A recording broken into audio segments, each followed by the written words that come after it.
भाग्य का खेल। आज मैं अपनी डायरी को जिंदगी के एक पहलू कहूं या कुछ और, किंतु इतना मैं अवश्य जानती हूं, उसे हम भाग्य अथवा किस्मत कहते हैं। इनके इशारों पर ही तो हमारी जिंदगी चलती है। हम सोचते हैं जो भी कार्य हम कर रहे हैं अपनी मेहनत और लगन से कर रहे हैं। इस बात पर कुछ लोगों को अहंकार भी हो जाता है कि हमारे पास जो भी है हमारी अपनी मेहनत और कर्मों का नतीजा है, किंतु ये नहीं सोचते कि ये सब हमारे भाग्य में ही लिखा था। हम तो बस अपना कर्म करते हैं, किंतु होता वही है जो भाग्य में लिखा होता है। हमारे बड्ढे बूढ़े भी कहते सुने गए हैं कि हमारे जन्म के समय ही हमारा भाग्य तय हो जाता है और उसी के चलते हमारे विचार और कर्म बनते रहते हैं। कुछ इसके विपरीत भी बोलते हैं, किंतु जब जिंदगी उन्हें उनकी असलियत से रूबरू कराती है तो वे भी भाग्य को मानने के लिए तत्पर हो जाते हैं। कई बार हम सोचते कुछ और हैं और होता कुछ और है। ये सब हमारे नसीब का ही तो खेल है। अब देखो ना, बातों ही बातों में मैंने भाग्य, किस्मत, नसीब कितने नाम गिना दिए। नाम भले ही कई हों, अर्थ तीनों का एक ही है। पुरानी कहावत है, भाग्य के लिखे को कोई नहीं मिटा सकता। इसे राजा को रंक और रंक को राजा बनाने में देर नहीं लगती। इसी विषय पर मैं तुम्हें एक कहानी बताती हूं। एक राजा था, उसका राज्य बहुत ही खुशहाल था। उसके 3 बेटियां थीं। सब कुछ शांतिपूर्ण तरीके से चल रहा था। राजा की तीनों बेटियां अपने पिता से बेहद प्रेम करती थीं। एक दिन राजा अपने महल की छत पर टहल रहा था। सब ओर शांति थी। यह देख वो अत्यंत प्रसन्न था। कुछ देर पश्चात पता नहीं राजा को क्या सूझी।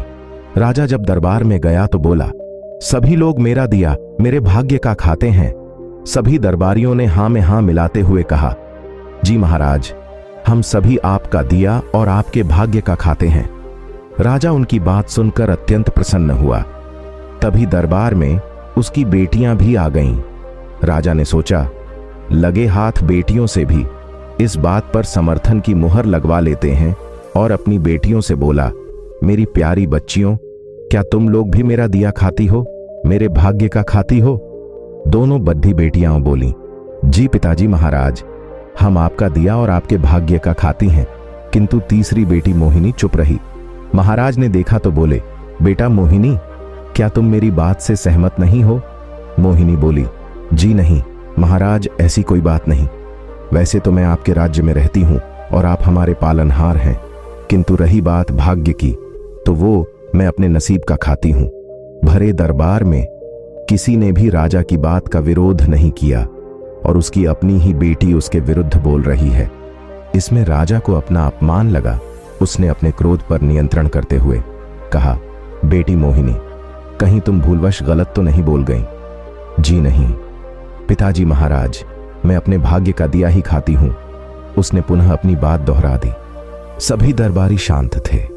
इस बार राजा को क्रोध आ गया और बोला, देखते हैं तुम कैसे अपने भाग्य का खाती हो। यह भाग्य ही तो अपना खेल खेल रहा था।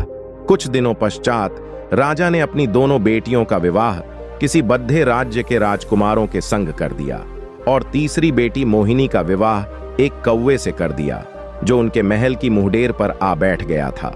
मोहिनी ने इस विवाह का विरोध किया, किंतु राजा को तो जैसे जिद थी। बोला, अब अपने भाग्य का खाओ, और उसे राज्य से कुछ दूरी पर एक जमीन का टुकड़ा दे दिया। मोहिनी उस कौवे को साथ लेकर महल से बाहर आ गई। उस जमीन पर जाकर देखा तो वो बंजर जमीन थी। कहां वो महलों में रहने वाली नाजुक सी राजकुमारी, और कहां आज वो बंजर जमीन पर अपने पति कौवे के साथ थी। भाग्य का खेल वो समझ नहीं पाई और घबराकर रोने लगी। उसने कौवे को उड्डाना चाहा, किंतु वो उड्डा नहीं, उसी के संग रहा। कहने लगी, ये देखो भाग्य का खेल, एक राजकुमारी कौवे पति के साथ इस बंजर जमीन पर आ गई। फिर उसने सोचा, इस तरह रोने से काम नहीं चलेगा। उसने साहस से काम लिया। पहले तो वो नदी किनारे गई, स्नान किया, पानी पिया और उस कौवे को एक टीले पर बिठाकर समीप के बगीचे से कुछ फल तोड़ ढाकर लाई और अपने पति को भी दिए। तभी तेज हवा चलने लगी।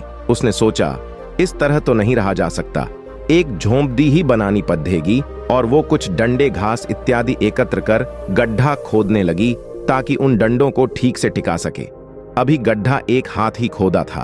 तभी किसी चीज से वो पत्थर टकराया। अब तो मोहिनी की उत्कंठा जगी और उसने और गहरा गड्ढा खोदा। खोदते खोदते उसे शाम हो गई। उसमें से एक बद्धा कलश निकला जो स्वर्ण अशर्फियों से भरा पड्ढा था। अगले दिन राजकुमारी ने वहां महल की नींव डलवा दी और कुछ ही महीनों में उस स्थान पर अपने पिता से भी बद्धा सुंदर और शानदार महल खद्दा हो गया। इस बीच वो कौवा हमेशा उसके संग रहा। अब तो राजकुमारी को अपने उस कौवे पति से प्रेम भी हो गया और दोनों संग संग रहते। एक दिन मोहिनी ने प्रेमवश आवेश में आकर उस कौवे को चूम लिया। उसके चूमते ही एक चमत्कार हुआ। वो कौवा एक बहुत ही सुंदर राजकुमार में बदल गया। तब उसने बताया, मुझे अपने सुंदर होने पर अहंकार था। एक दिन मैंने उसी अहंकार में जादूगरनी का अपमान किया। तब उस जादूगरनी के श्राप से वो कौवा बन गया था और तुमने इस बदसूरत कौवे को प्रेम करके उसका श्राप तो ढा दिया। ये सभी बातें मोहिनी के पिता के पास भी पहुंची और वो ये सब देखने स्वयं अपनी बेटी के महल में आया और उसका ठाठ बांट देखकर अचंभित रह गया और वो राजकुमार से भी मिला। अब उसे लगा कि माध्यम कोई भी हो सकता है, किंतु खाते सब अपने नसीब का है। अब राजा ने उस राजकुमार से अपनी बेटी का पुनः विवाह करके उसके राज्य के लिए खुशी खुशी विदा कर दिया।